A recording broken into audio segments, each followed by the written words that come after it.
நாங்க அன்னைக்கு சொல்லிட்டு வந்தோமா இல்லையா? அன்னைக்கு நாங்க சொன்னமா இல்லையா? அன்னைக்கு சொன்னமா இல்லையா?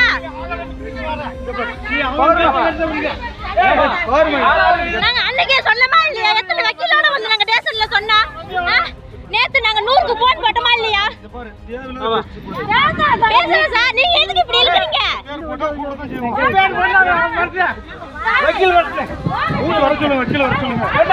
திண்டுக்கல் மாவட்டம் வேடச்சந்தூர் அருகே இடப்பிரச்சினை தகராறு காரணமாக திமுக நிர்வாகியின் தூண்டுதலின் பேரில் காவலர்கள் வீடு புகுந்து தாக்கியதாக வீடியோ வெளியாகியுள்ளது. சுள்ளரும்பு பழையக்கோட்டை பகுதியில் அறநிலைத்துறைக்கு சம்பந்தப்பட்ட இடத்தை பொன்ராஜ் என்பவர் திமுக ஊராட்சி மன்ற தலைவர் சின்னு என்பவரின் அதிகாரத்தை பயன்படுத்தி பட்டா வாங்கி வீடு கட்ட தொடங்கியுள்ளனர். இந்த நிலையில் அதே பகுதியை சேர்ந்த தங்கப்பாண்டி மற்றும் குடும்பத்தினர் தடுக்க முயன்றதால் திமுக ஊராட்சி மன்ற தலைவர் சின்னு மற்றும் பொன்ராஜ் தூண்டுதலின் பேரில் காவல் ஆய்வாளர்கள் அவர்களது வீட்டிற்கு சென்று தாக்கியதாக கூறப்படுகிறது.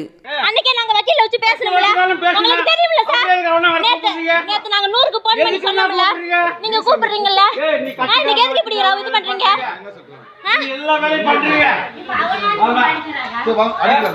எதுக்கு இப்படி இழுக்குறீங்க? எதுக்கு இப்படி இழுக்குறீங்க? அராஜகம் பண்றீங்க. வேடச்சந்தூர் ஸ்டேஷன்ல இருந்து இன்ஸ்பெக்டர் சொல்லிட்டு வந்திருந்தாங்க காரில் 4 பேர் வந்திருந்தாங்க. 4 பேர் மத்தியில் தான் இருந்தாங்க. வாங்க வேடச்சந்தூர் வாங்க அப்படின்னு கூப்பிட்டாங்க. நான் வர்றேன், அண்ணன் வெளியில் கூப்பிட்டு அப்படியே அண்ணன் வந்தோன்னா நான் வெளியே போயிருக்காரு. அண்ணன் வந்தோன்னே வர்றேன்னு சொன்னேன்.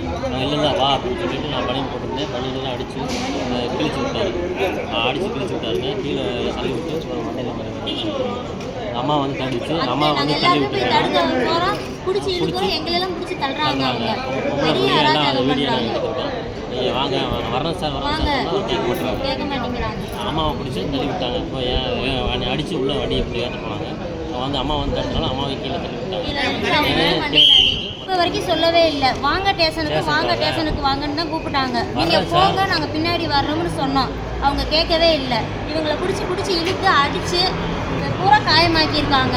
நாங்கள் போய் தடுக்க போனதுக்கு எங்கள் அத்தையை கீழே தள்ளி விட்டு மண்டையில் நல்லா காயமாயிருக்குது. நாங்கள் எவ்வளவோ சொல்லி பார்த்தா அவங்க நிப்பாட்டவே இல்லை. அவங்க 4 பேர் வந்தாங்க. 4 பேருமே மப்டியில் தான் வந்தாங்க, யூனிஃபார்மில் வரல. 4 பேருமே மப்டியில் தான் வந்தாங்க. ரத்தம் வரும்போது அப்படி விட்டுட்டு வந்துட்டாங்க, ஓடிட்டாங்க. எந்த கேஸுக்கு வந்து விசாரிக்க வந்தாங்க? என்ன கேஸ்னே சொல்லவே இல்லை. இப்போ வரைக்கும் சொல்லவே இல்லை. என்ன கேஸுன்னு நாங்களும் கேட்டோம், அவங்க சொல்லவே இல்லை. நாங்கள் எந்த பிரச்சனைக்கும் போகலைன்னு நாங்கள் சொன்னோம். நீங்கள் வாங்கன்னு தான் கூப்பிட்றாங்களே ஒழிஞ்சு என்ன சண்டை ஏதுன்னு சொல்லவே இல்லை.